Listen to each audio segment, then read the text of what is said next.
Hello friends, welcome to easy notes for you online study channel. आप सबके अपने YouTube channel पे आप सभी का बहुत बहुत स्वागत है।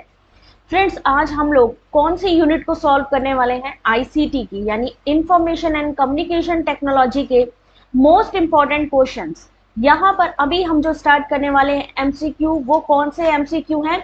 Medium of ICT instruction MCQ question number 1 start करेंगे क्वेश्चन नंबर 1 के साथ। तो जल्दी से सब लोग बताओ मुझे कि ऑडियो विजुअल क्लियर आ रहा है या नहीं आ रहा है। एक बारी कंफर्म करना। संध्या, कृषु, चक्ष, त्रिलोकी, सोनाली, ख्याति, खुशबू, प्रियंका, रुचि, प्रॉपर दिख रहा है सबको?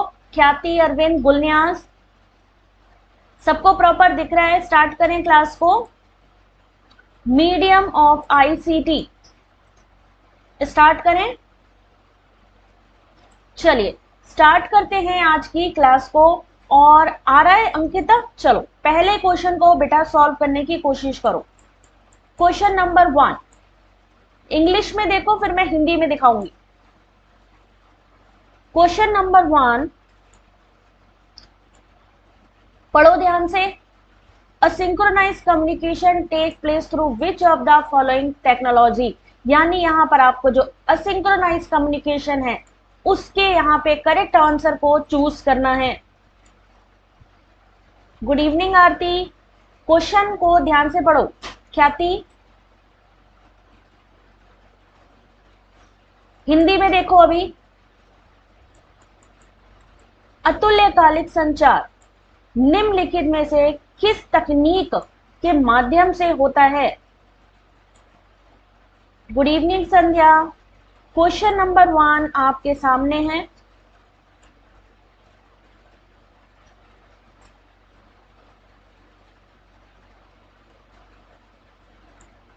हिंदी इंग्लिश दोनों में। सिंक्रोनाइज असिंक्रोनाइज क्या चीज होती है पता है ना? अरविंद गुड इवनिंग बेटा।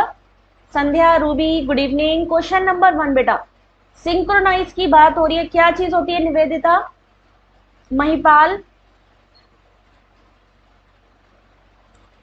हिंदी इंग्लिश दोनों में दिखा रहे हैं, दोनों में देखिए। asynchronized communication takes place through which of the following technologies? और असिंक्रोनाइज, यहां पर क्वेश्चन क्या है? असिंक्रोनाइज जो कि तत्कालिक नहीं है। ऑप्शन नंबर क्या होगा? ऑप्शन नंबर 3 होगा, यानी कि option number D, option number E, sorry option number D, E और एफ। सिंक्रोनाइज क्या होता है? जो बिल्कुल उसी सेम टाइम पर हो। असिंक्रोनाइज जो सेम टाइम पर नहीं होता है। जैसे जब आप ब्लॉग बना के डालते हो तो जरूरी नहीं है कि उसी समय उसको देख लिया जाए। डिस्कशन बोर्ड में जरूरी नहीं है कि उसी समय सब लोग रिस्पॉन्स करें। तो यहाँ पर अतुल्यकालिक यानी जो सेम टाइम पर नहीं होता है वो कौन कौन सा है आपका? ब्लॉग और चर्चा बोर्ड, यानी ऑप्शन नंबर 3। याद रखिए यहां से क्वेश्चन जरूर आएगा। जुबैर, तरन्नुम गुड इवनिंग बेटा। अब इसका थोड़ा सा एक्सप्लेनेशन देखिएगा,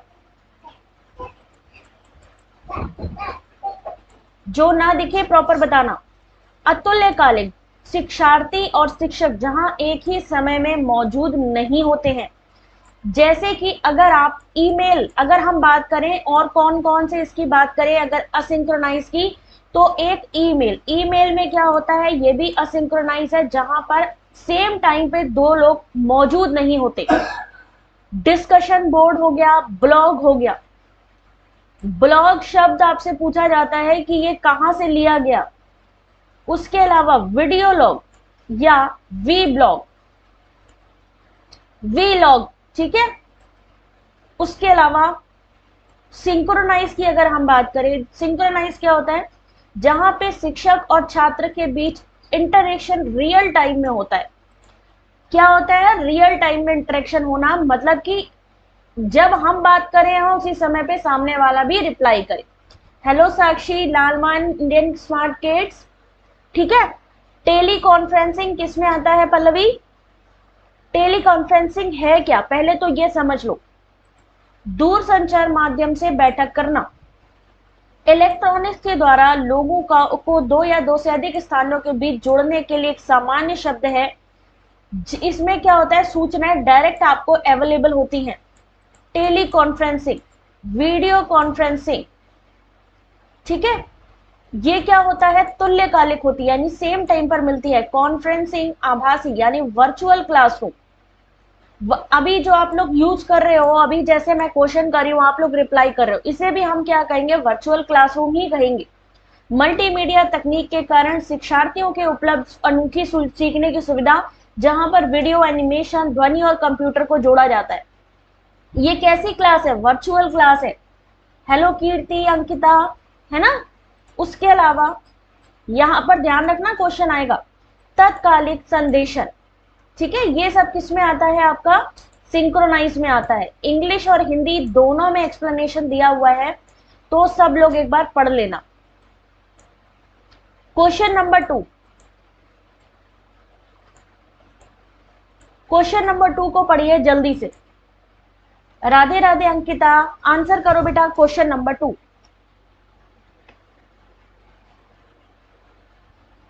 स्टेटमेंट 1, स्टेटमेंट 2। निधि, गुड इवनिंग बेटा।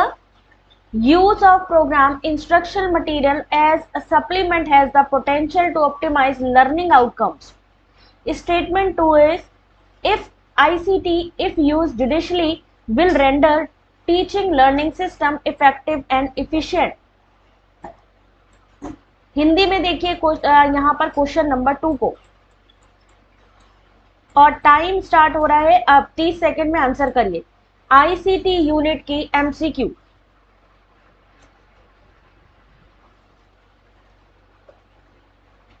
क्वेश्चन नंबर 2,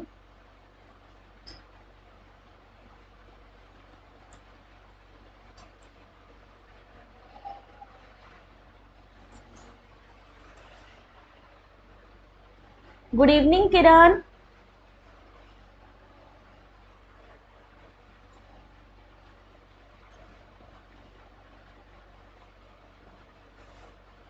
अंकिता, वीडियो की क्वालिटी बेटा एनहेंस कर लो। 10 सेकंड बचे हैं क्वेश्चन के आंसर के लिए।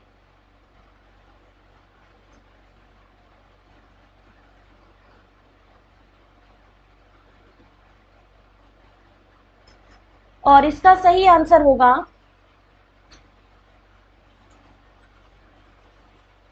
Option number 1। बिल्कुल सही है आप, कथन 1 और कथन दोनों ही सही है। इसका एक्सप्लेनेशन भी आपको यहां पर मिलेगा। क्रमादेशित निर्देशात्मक सामग्री क्या होती है, आत्म शिक्षा की तकनीक होती है। जिन्होंने भी हमारी क्लासेस नहीं ली हैं, अगर ये पीडीएफ भी आप लोग पढ़ लोगे ना आईसीटी के, तो ये आपके लिए बहुत ही हेल्पफुल होने वाली है। जिन्होंने भी कंप्लीट सिलेबस नहीं किया है, उनको ये पीडीएफ जरूर पढ़नी चाहिए कि क्रमादेशित निर्देशात्मक सामग्री होती क्या है। सक्रिय प्रतिक्रिया इसकी विशेषता होती है। तत्काल प्रतिक्रिया, सतत मूल्यांकन, तत्काल पुष्टि, इन सब की चीजों की जानकारी होना जरूरी है। आईसीटी क्या है, इसमें किस किस चीजों का यूज किया जाता है, ठीक है, दोनों ही सही है। एक्सप्लेनेशन इस पीडीएफ में सबने पढ़ लेना है। क्वेश्चन नंबर 3, क्वेश्चन नंबर 3 का आंसर करिएगा।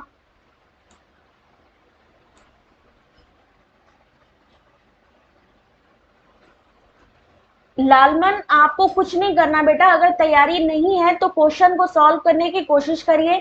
जितने भी पीडीएफ पेपर 1 के टेलीग्राम पे हैं प्लस वेबसाइट पे हैं, सबको उठा के पढ़ लो। Veeru, good evening. Sonam, answer करो बेटा क्वेश्चन नंबर 3। रुखसाना, आईसीटी समर्थन को पढ़ाने की किस पद्धति में निहित है।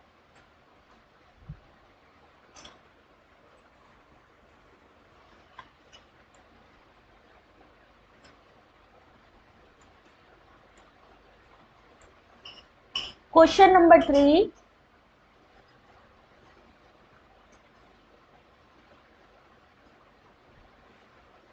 Thank you Zubair.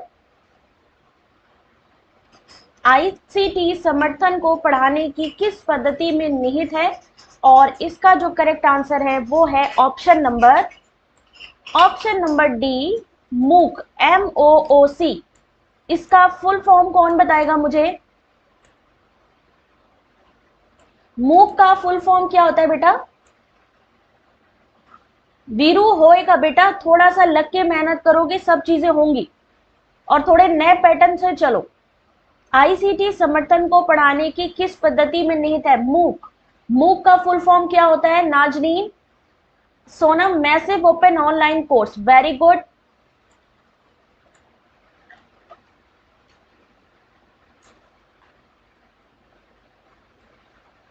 अच्छा, मूक में जो कोर्सेज होते हैं फ्री होते हैं या फिर जो है उसके लिए कोई चार्जेस लगता है, ये कुछ बता पाएगा कोई?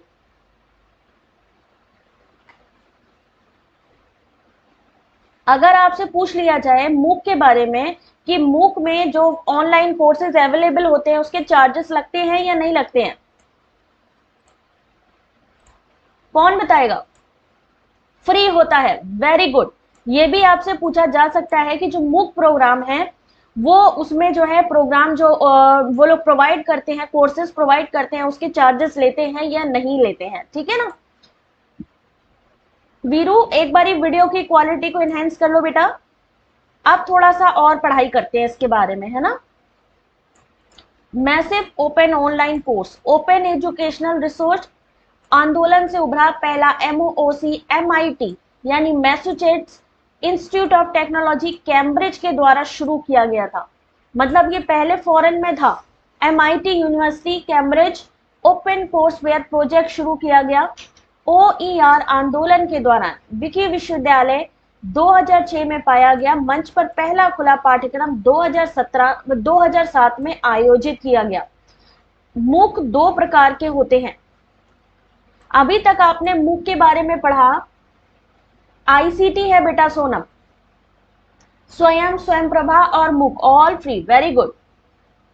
हाँ, बट एग्जाम और सर्टिफिकेट का कुछ चार्ज लगता है। दो तरीके के मूक होते हैं, सी मूक और एक्स मूक, ठीक है। अगर आपसे पूछा जाए कितने प्रकार के होते हैं, एक होता है सी मूक, एक होता है एक्स मूक। सी मूक पर रचनावादी शिक्षा शास्त्र पर आधारित होता है, एक्स मूक पारंपरिक दृष्टिकोण है। ये भी दो प्रकार के होते हैं। Massive in nature, large number of student, so many courses, so many lesson, wide area coverage. Online का क्या मतलब है? मैसिव का क्या मतलब है कि बहुत सब लोगों तक इसकी पहुंच बनाना। मैसिव का क्या मतलब है? भारी मात्रा तक दूसरों लोगों को इन्वॉल्व करना। सो मैनी लेसन्स और बहुत सारे कोर्स। ऑनलाइन का क्या है? Full access through online platform, access through internet. Open का क्या मतलब हो गया?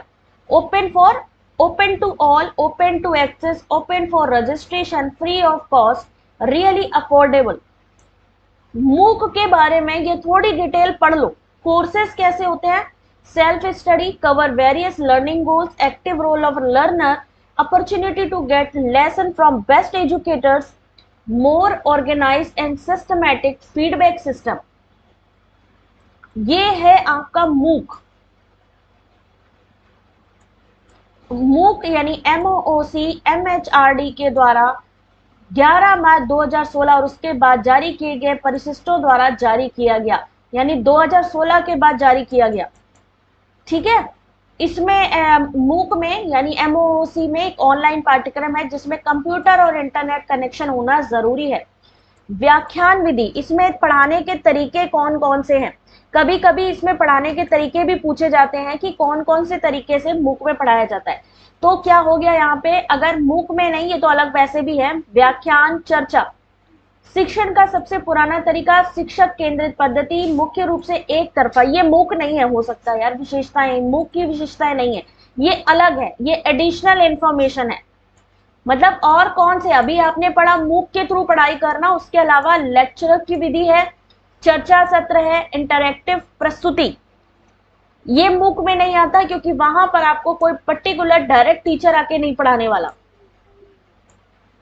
ठीक है। पढ़ लेना इनको भी, एडिशनल है ये। मेथड ऑफ टीचिंग मूक के अलावा कौन कौन से हैं? Question number 4, among the following which one is an example of instructional software?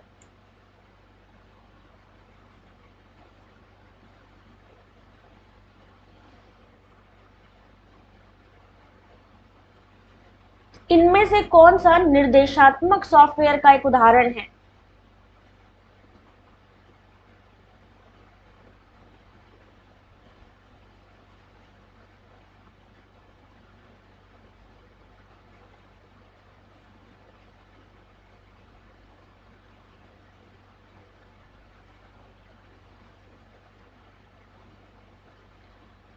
Good evening Vishali, answer करो बेटा। क्वेश्चन नंबर आ गया है नेक्स्ट आपके सामने। निर्देशात्मक सॉफ्टवेयर कौन सा है इसमें से? Which one is an example of instructional software?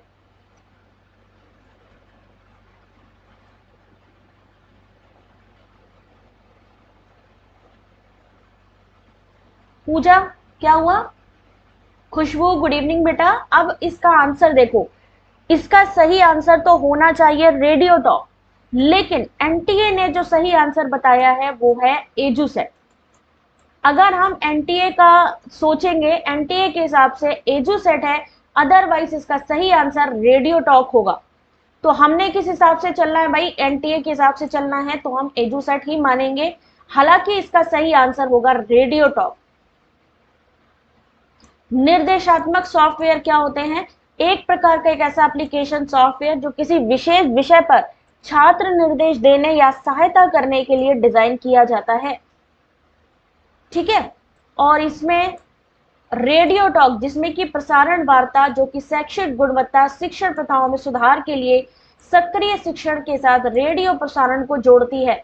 Drill और अभ्यास, प्रदर्शन, अन्वेषण के लिए सिमुलेशन आदि इसमें कौशल शामिल होते हैं। रेडियो वार्ता, लेकिन क्योंकि इन्होंने एजुसेट को बोला है तो नेचुरल सी बात है, इसे हमें बेस्ट ऑप्शन चूज करना पड़ेगा। बाकी एक बार ये इसको देख लो। गलती अंक यानी एजुसेट एक ऐसा उपग्रह है जो शिक्षार्थियों और शिक्षकों की बातचीत की कोई गुंजाइश या कम गुंजाइश नहीं छोड़ता, जबकि रेडियो टॉक दो लोगों के बीच बातचीत के व्यापक अवसर प्रदान करता है। इसलिए दिए गए विकल्पों में रेडियो टॉक सबसे उपयुक्त उदाहरण है। लेकिन कंफ्यूजन पॉइंट, यूजीसी नेट 21 जून 2019 शिफ्ट 1 में पूछा गया ये क्वेश्चन है, और जहां पर उन्होंने एजुसेट को चूज किया है करेक्ट आंसर में। नेक्स्ट क्वेश्चन, क्वेश्चन नंबर 5,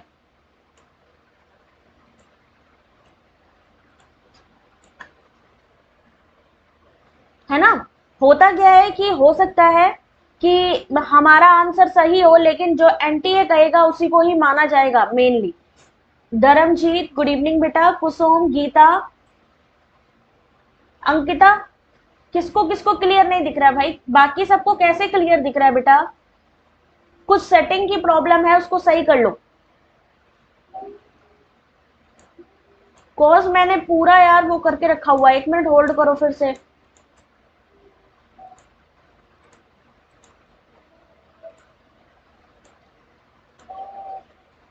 अभी देखो एक बारी,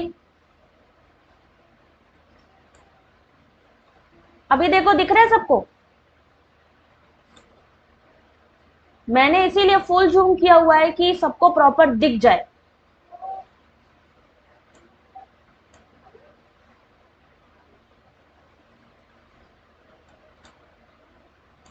क्वेश्चन नंबर 5, गूगल मीट सत्र में शामिल होने के लिए सही क्रम कौन सा है? गूगल मीट के स्टेप्स।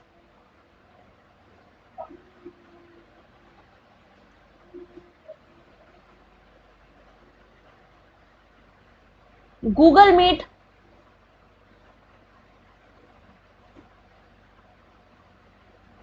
देखो, कभी कभी नेटवर्क का इश्यू हो सकता है आपका डेटा यूज हो चुका हो, उस वजह से भी कभी कभी जो है एरर आती है, क्योंकि बाकी लोगों को प्रॉपर दिख रहा है बेटा।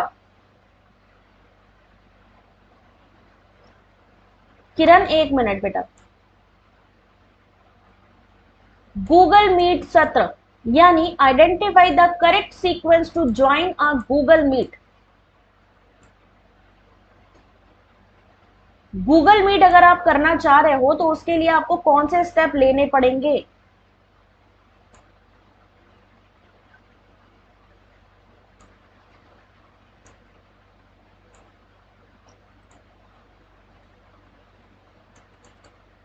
और इसका सही आंसर क्या होगा? तब भी नहीं दिख रहा खुशबू?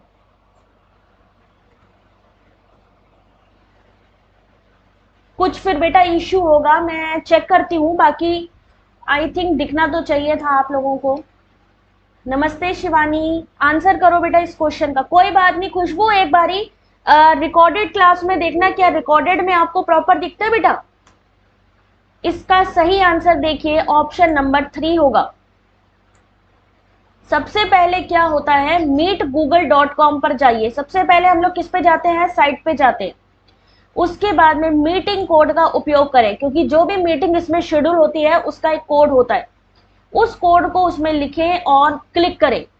उसके बाद जुड़ने के लिए आस्क पर क्लिक करें।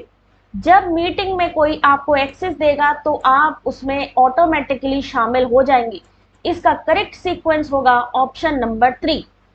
सबसे पहले क्या करते हैं, हम लोग किसी साइट पे जाते हैं ना, फिर उसमें मीटिंग का कोड डालते हैं। मीटिंग का कोड डालने के बाद उसको एंटर करते हैं। फिर ऑप्शन आता है क्लिक आस्क टू ज्वाइन। फिर someone when someone in the meeting give you access you will join it. Zoom meeting, ठीक है।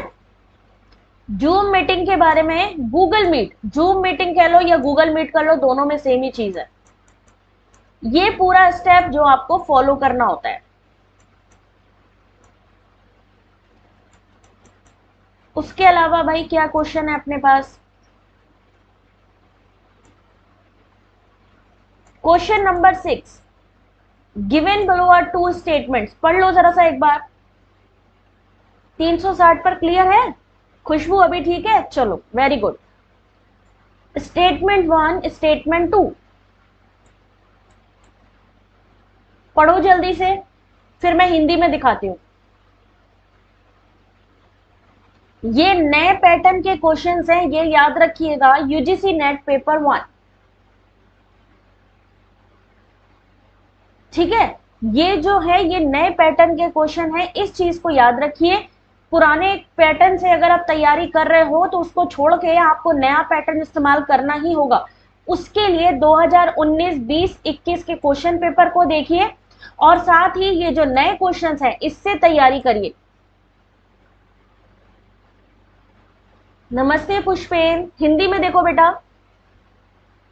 किसी भी 3 अंकीय दशमलव संख्या को संग्रहित करने के लिए आवश्यक बिट्स की न्यूनतम संख्या 10 होती है। डिजिटल कंप्यूटर में डेटा बिट्स बाइट्स के रूप में संग्रहित किया जाता है, जहां पर एक पेटाबाइट 250 बिट्स के बराबर होती है। लीशा गुड इवनिंग बेटा, आंसर करो इस क्वेश्चन का।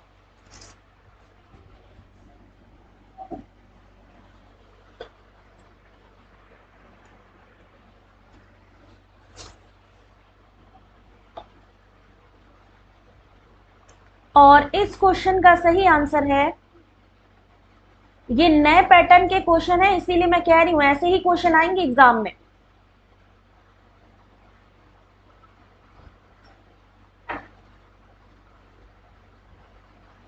ऑप्शन नंबर सी इसका करेक्ट आंसर है। कथन एक सही है कि किसी भी 3 अंकीय दशमलव संख्या को संग्रहित करने के लिए आवश्यक बिट्स की न्यूनतम संख्या 10 होनी चाहिए।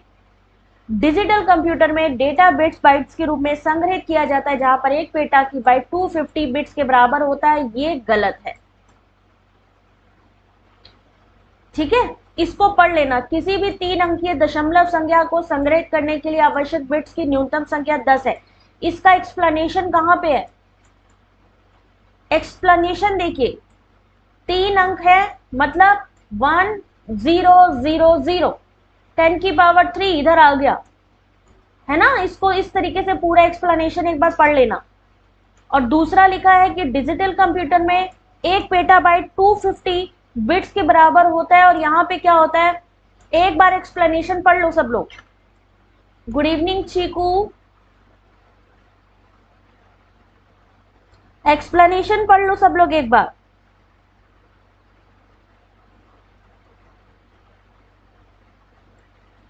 चले आगे बढ़े हम लोग।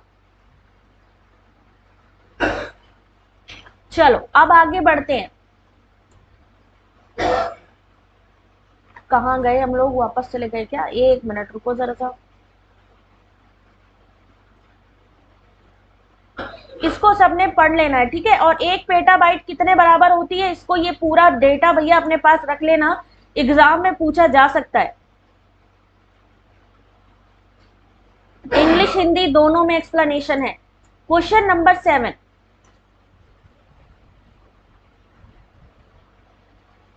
Question number 7, what is the name of the operating system that read and react in terms of actual time? Question को पढ़ो बेटा।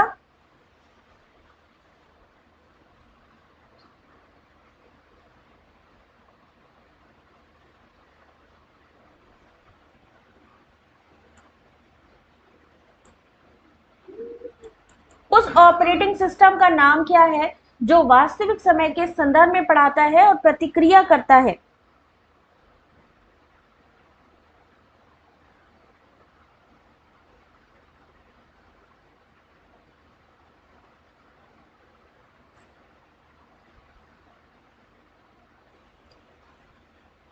और इसका सही आंसर होगा question number 7, option number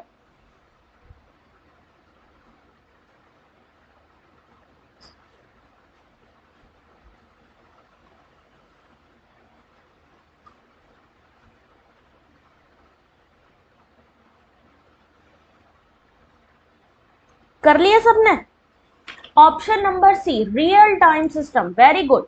B gaming बिल्कुल सही है बेटा, वास्तविक समय प्रणाली, रियल टाइम सिस्टम इस क्वेश्चन का सही आंसर होगा। बैच ऑपरेटिंग सिस्टम क्या होता है? सीधे कंप्यूटर से इंटरेक्ट नहीं किया जाता है, जिसमें, ठीक है, जिसमें कि ऑफलाइन डिवाइस पर काम किया जाता है। बैच ऑपरेटिंग सिस्टम, इनके बारे में भी आप लोगों ने पढ़ना है।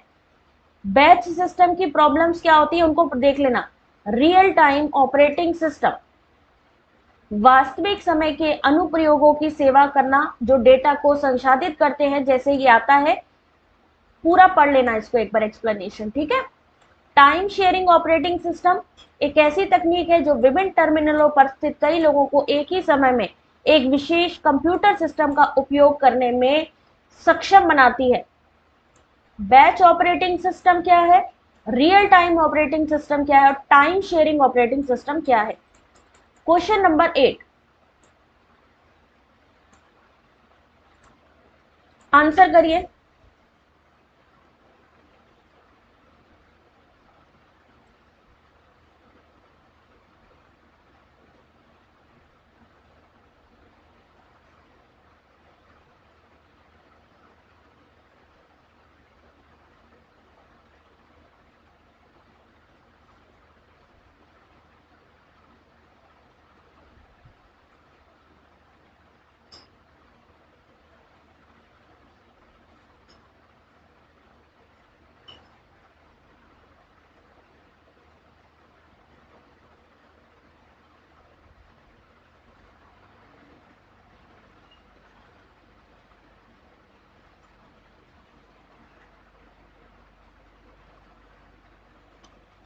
चलिए इसका आंसर क्या होगा,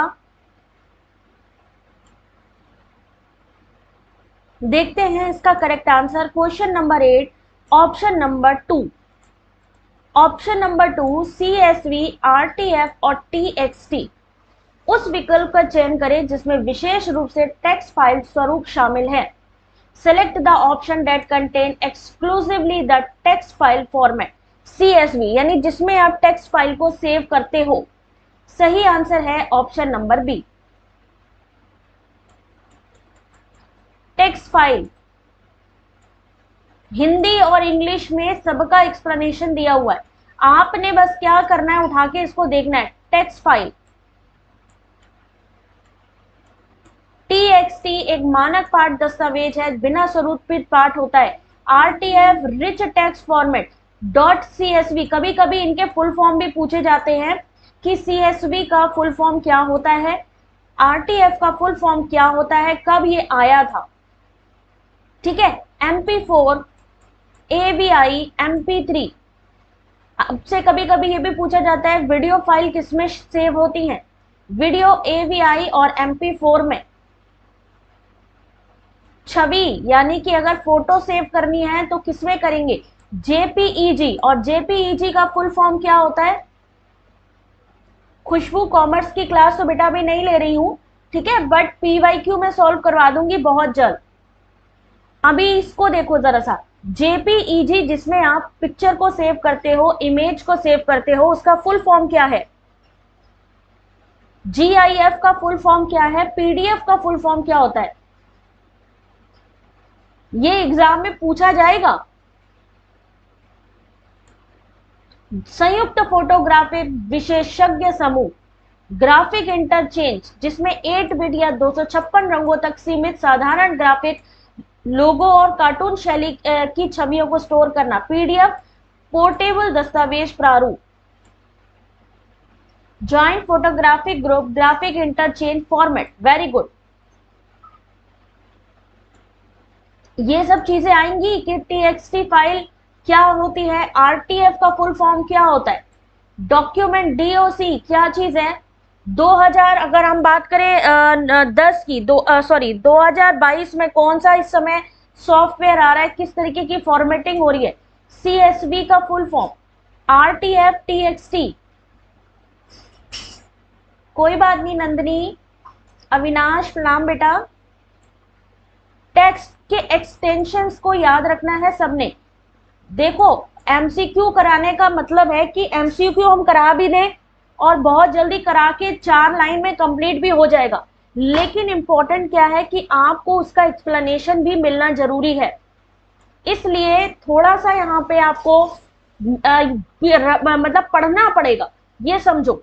वीडियो का फॉर्मेट अगर हम बात करें तो ये आपकी मैचिंग में आता है, 2021 में मैचिंग में आया था कि वीडियो फाइल अगर हमें सेव करनी है तो वो कहाँ सेव होगी, ऑडियो फाइल अगर सेव करनी है तो वो कहाँ होगी। JPEG का फुल फॉर्म पूछा गया था, GIF का फुल फॉर्म पूछा गया था, PDF, पोर्टेबल डॉक्यूमेंट फॉर्मेट। इसलिए ये मत समझना कि यार ये क्यों लिखा हुआ है, मैम ने इतनी फालतू में चीजें क्यों लिख रखी हैं, क्योंकि मैं कोई भी काम फालतू बिल्कुल भी नहीं करती हूँ।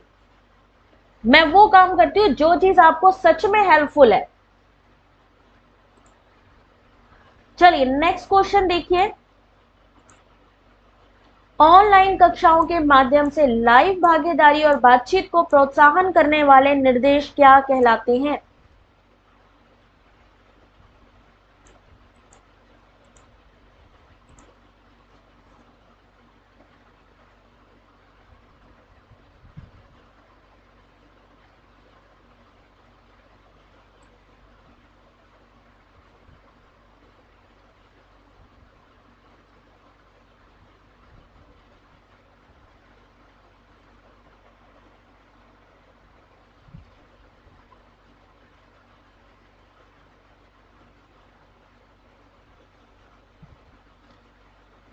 ऑनलाइन क्लास अगर आप ले रहे हो, उसमें आप लाइव पार्टिसिपेट कर रहे हो, आप बातचीत कर रहे हो, तो वो किस में आएगा?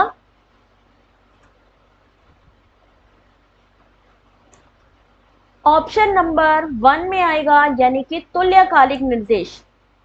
यानी कि सेम टाइम पे हम लोग आपस में बात कर रहे हैं, मैं आपसे क्वेश्चन पूछ रही हूं, आप उस क्वेश्चन का आंसर कर रहे हो, वो किस में आएगा? सिंक्रोनाइज में आएगा।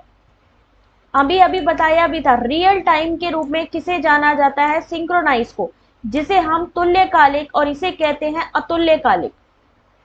ठीक है, इनके एग्जाम्पल याद कर लीजिएगा क्योंकि एग्जाम में पूछे जाएंगे। ट्रेडिशनल इंस्ट्रक्शन क्या होता है, ये सब चीजें है ना। क्वेश्चन नंबर 10,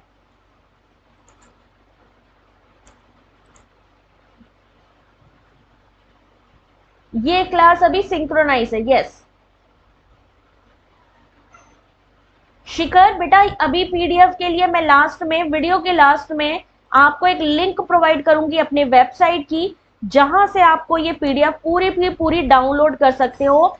ना सिर्फ ये PDF बल्कि अभी तक जितनी क्लासेस हुई हैं सबकी PDF मिल जाएगी वहां से, हमारी वेबसाइट से। नमस्ते अनीता। नेटवर्क संचार में ब्लॉक के बारे में कौन सा कथन सही है?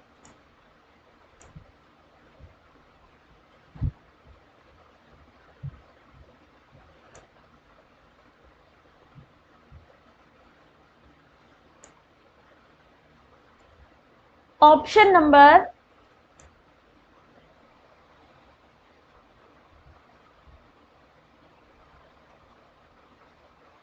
इस क्वेश्चन का सही आंसर है ऑप्शन नंबर 3।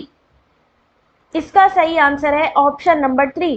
एक ब्लॉग में रिवर्स कालानुक्रमिक क्रम में पोस्ट होते हैं। A blog consist of post in reverse chronological order. इस क्वेश्चन आई थिंक सभी ने गलत कर दिया है। इस क्वेश्चन को सही आंसर होगा ऑप्शन नंबर सी। क्यों होगा सी? इसका एक्सप्लेनेशन आपको इस वीडियो की ये जो पीडीएफ है इसमें मिलेगा।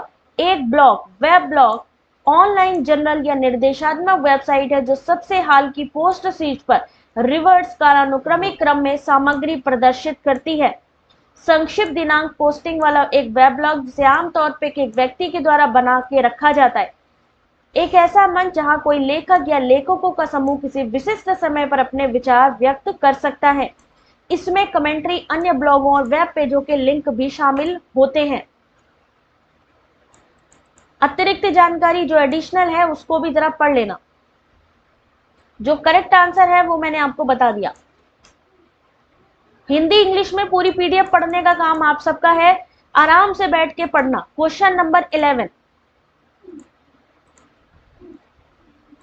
सबकी भैंस गई पानी में। यस यस नंदरानी, आपको पीडीएफ बेटा मिलेगा आपको इसका।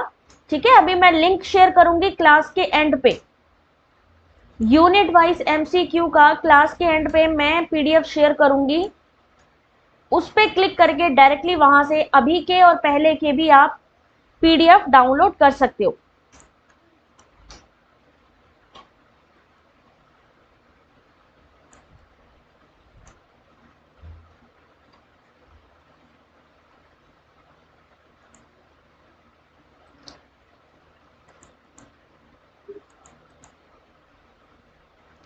क्या आंसर होगा इसका? The input code of the compiler and assembler is called. Compiler और असेंबलर के इनपुट कोड को क्या कहा जाता है? और इसका सही आंसर होगा, देखते हैं किसने सही दिया। Option number B, source code. Tejpal ने सही दिया है। इसका सही आंसर होगा बेटा ऑप्शन नंबर बी। शीतल ने सही दिया, चीकू ने सही दिया, तेजपाल, अंशुनी वेरी गुड, पुष्पेन ने सही दिया, खुशबू, गीता ने सही दिया, नाजनीन ने सही दिया, वैशाली और खुशबू ने भी सही दिया। Very good. सबसे पहले वैशाली ने आंसर किया इस क्वेश्चन का, बिल्कुल सही, वेरी गुड। ठीक है, सोर्स कोड। उसके अलावा इसका एक्सप्लेनेशन कहां पे है? एक मिनट रुको जरा सा। एक अनुवादक एक भाषा प्रोग्रामिंग प्रोसेसर है जो कंप्यूटर प्रोग्राम को परिवर्तित करता है। कंप्यूटर को सोर्स कोड में लिखा जाता है और कंप्यूटर कोड में ट्रांसलेट किया जाता है। 3 अलग अलग प्रकार के अनुवादक आते हैं, असेंबलर, कंपाइलर और इंटरप्रेटर। मतलब आप ये समझो, अगर आपके पास बुक नहीं है तो ये सारी चीजें आपको बहुत ही हेल्प करने वाली हैं। ये सारी चीजें आपके लिए बहुत ही हेल्पफुल हैं।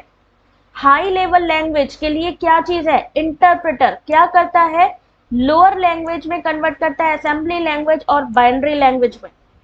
कंपाइलर क्या करता है? हाई लेवल लैंग्वेज को लोअर लैंग्वेज में कन्वर्ट करता है। असेंबलर क्या करता है? कंप्यूटर इंस्ट्रक्शन को बाइनरी में कन्वर्ट करता है। इसको समझ लोगे तो क्लियर हो जाएगा कि इंटरप्रेटर का काम क्या है, कंपाइलर का काम क्या है और असेंबलर का काम क्या है। ठीक है, कौन हाई लेवल लैंग्वेज को कन्वर्ट करता है? लोअर। इंटरप्रेटर क्या करता है? हाई लेवल को लोअर लेवल, असेंबली और बाइनरी में कन्वर्ट करता है। कंपाइलर और असेंबलर के इनपुट कोड को ही सोर्स कोड कहा जाता है। ये पूरी की पूरी पीडीएफ आपको मिलने वाली है, तो लास्ट तक वीडियो के बने रहो। अब हम किस टॉपिक पे क्वेश्चन करेंगे? अभी हमने मीडिया फॉर इंस्ट्रक्शन देखा था, अब हम करेंगे टाइप्स ऑफ सॉफ्टवेयर के एमसीक्यू को सॉल्व। किस पे बात होगी? सॉफ्टवेयर पे। तो क्वेश्चन नंबर 1, 11 क्वेश्चन हमने मीडिया फॉर्म इंस्ट्रक्शन ले लिया। अब 11वां क्वेश्चन आपका ये आ गया, सॉरी ये क्वेश्चन है 12वां, लेकिन सॉफ्टवेयर का पहला question, types of software MCQ question number 1।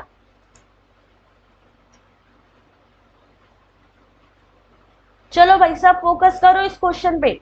A firewall is a software tool that protect, Hindi में देखो, फायरवॉल एक ऐसा सॉफ्टवेयर टूल है जो सर्वर की सुरक्षा करता है, नेटवर्क की सुरक्षा करता है, आग की सुरक्षा करता है, या व्यक्तिगत कंप्यूटर से सुरक्षा करता है। मुझे लगता है आग से बचाता है फायरवॉल।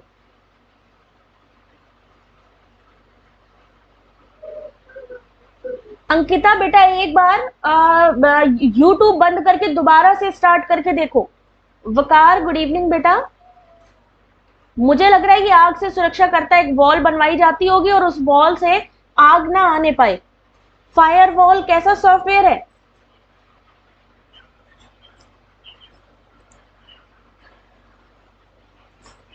तीस सेकंड में आंसर करना है इस क्वेश्चन का। फायरवॉल से इस बार भी क्वेश्चन आया है।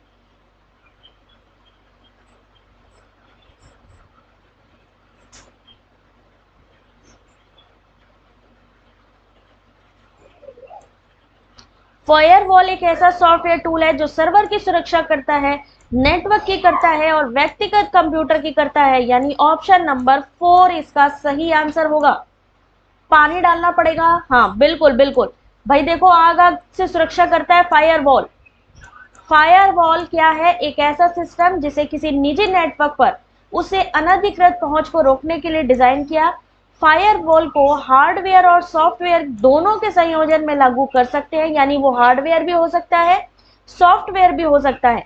फायरवॉल अनधिकृत इंटरनेट उपयोगकर्ता को इंटरनेट से जुड़ी निजी नेटवर्क, विशेष रूप से इंटरनेट तक पहुंचने से रोकता है। ठीक है, इसे रक्षा की पहली पंक्ति भी कहा जाता है। इसे रक्षा की पहली, यानी कोई भी चीज आ रही है उसको पहले यही जो है सॉल्व आउट करेगा। इसको इंग्लिश और हिंदी में सबने पढ़ना है। First line of defence. Question number 2 answer करिएगा।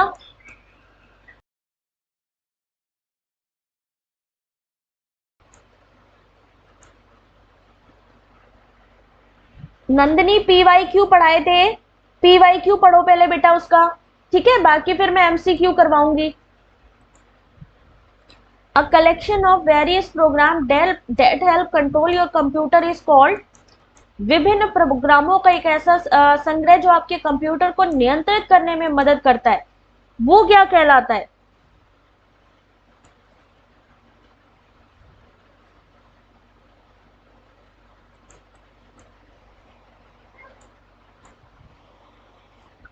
सॉफ्टवेयर का क्वेश्चन नंबर 2।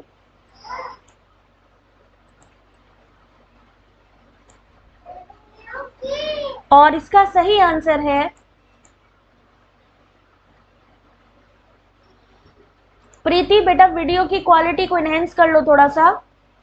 एप्लीकेशन सॉफ्टवेयर यानी कि अनुप्रयोग प्रक्रिया सामग्री। इसका सही आंसर है collection of various program that help control your computer is called application software. बिल्कुल सही है, एप्लीकेशन सॉफ्टवेयर। अब इसके बारे में भी पढ़ लेना कि एप्लीकेशन सॉफ्टवेयर क्या है। ये पूरी की पूरी पीडीएफ आप लोगों के लिए होमवर्क है। एप्लीकेशन सॉफ्टवेयर के जो एग्जाम्पल है adobe Photoshop, word, antivirus software, ये सब पढ़ने का काम आपका है। ठीक है, सिस्टम सॉफ्टवेयर क्या होता है? प्रोग्राम का सेट जो आपके कंप्यूटर के हार्डवेयर डिवाइस और एप्लीकेशन सॉफ्टवेयर को एक साथ काम करने के लिए सक्षम बनाता है। एक्सेल विंडोज, ये सब चीजें क्या होती हैं? कंप्यूटर से। देखिए एक चीज समझिएगा, अब आपके डिजिटल एजुकेशन की तरफ जा रहे हैं और आईसीटी से बहुत सारे क्वेश्चन आपके आ रहे हैं, तो जितना हो सके टेक्निकल नॉलेज को बढ़ा लो। क्वेश्चन नंबर 3, आंसर करो। हाँ चीकू, वो यहीं पर ही है। विच of the following is an application software.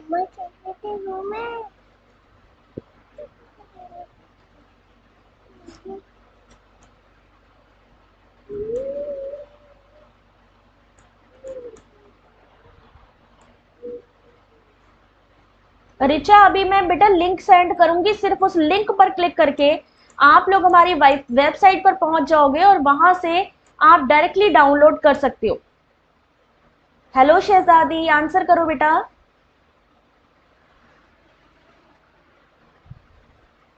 और इस क्वेश्चन का सही आंसर है, अभी मैं लास्ट में लिंक शेयर करूंगी। आंसर दिख गया ना? बहुत चालाक हो, बहुत चालाक हो हैं। एमएस वर्ड बिल्कुल सही है, क्वेश्चन के आंसर दिख जाते हैं भाई, इतने चालाक बच्चे हैं मेरे। एमएस वर्ड इसका सही आंसर है, बिल्कुल सही। एप्लीकेशन सॉफ्टवेयर क्या है, इसके बारे में जो की पॉइंट्स है उसको भी ध्यान में रखना है आपको। एडिशनल इंफॉर्मेशन, एंड्रॉयड गूगल के द्वारा विकसित एक मोबाइल ऑपरेटिंग सिस्टम है। लिनक्स क्या है, एंड्रॉयड की प्रारंभिक रिलीज कब की थी? गूगल कब आया? लिनक्स क्या है? माइक्रोसॉफ्ट क्या है? ये छोटे छोटे क्वेश्चन है जो आपके आएंगे क्वेश्चन में। Question number 4, which one of the following is not a creative common license which user choose to apply when publishing their work? तोशीन, अभी मैं आपको लिंक सेंड करती हूँ बेटा, यहां पर अभी मैं चैट सेक्शन पे लिंक सेंड करती हूं जहां से आपको पीडीएफ डाउनलोड करने को मिलेगा फ्री में। लेकिन वो तभी मिलेगा जब आप लोग वीडियो को लाइक करोगे और शेयर करोगे, क्योंकि ये फ्री लाइव क्लास है और फ्री पीडीएफ है। चाहिए सिर्फ क्या, आप लोगों का सपोर्ट। ये लीजिए, मैंने लिंक शेयर कर दी है और पिन भी कर दिया है चैट सेक्शन पे। थैंक यू चीकू, आंसर करो बेटा। कौन सा एक क्रिएटिव कॉमन लाइसेंस नहीं है जिसे उपयोगकर्ता अपने काम को प्रकाशित करते समय लागू करना चुन सकते हैं? आरोपण हो गया, एक साथ सबको बांटना यानी शेयर अलाइक, शेयर मतलब एक दूसरे को बांटना, एक जैसा। कॉपीराइट इन्फ्रिंजमेंट और no derivatives work.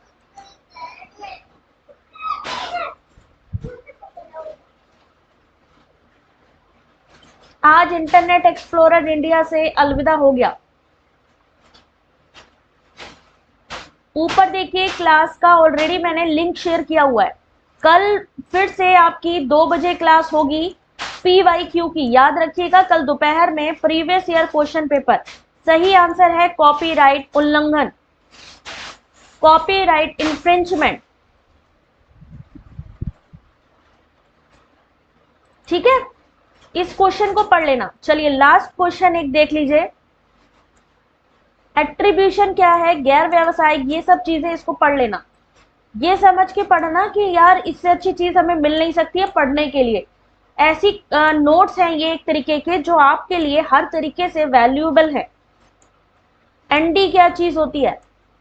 SA share alike क्या है ना? Question number 5, which of the following is an open source software? बस चीकू, कंप्लीट हो रहा है, last question of the day.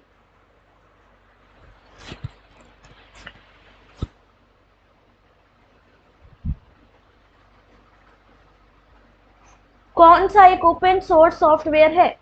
Nivedita, क्या आंसर होगा इसका?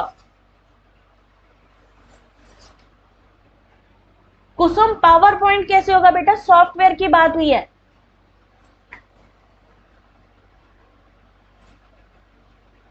बाकी टेलीग्राम की लिंक वीडियो के डिस्क्रिप्शन पे है, टेलीग्राम को ज्वाइन कर लो और यहां से पीडीएफ डाउनलोड कर लो। वेबसाइट से क्लास जितनी भी हुई है सबके नोट्स अवेलेबल हैं, साथ ही साथ वहां बुक्स भी अवेलेबल है। इसका सही आंसर होगा, इसमें से कौन एक ओपन सोर्स सॉफ्टवेयर है? सही आंसर है मोजिला फायरफॉक्स। ये क्वेश्चन बार बार आता है एग्जाम में। खुला स्रोत ओपन सोर्स सॉफ्टवेयर किसे कहा जाता है? मोजिला फायरफॉक्स, है ना। माइक्रोसॉफ्ट पावर पॉइंट क्या चीज है? प्रस्तुति, प्रेजेंटेशन का सॉफ्टवेयर है। एडोब एक्रोबेट रीडर क्या है? विंडोज क्या है? ओपन सोर्स की बात करें तो ओपन सोर्स केवल मोजिला फायरफॉक्स है। तो आज यहाँ पे 11 हम लोगों ने इंस्ट्रक्शन के और 5 क्वेश्चन सॉफ्टवेयर के, यानी टोटल 16 क्वेश्चन इस क्लास में अभी सॉल्व किए विद एक्सप्लेनेशन।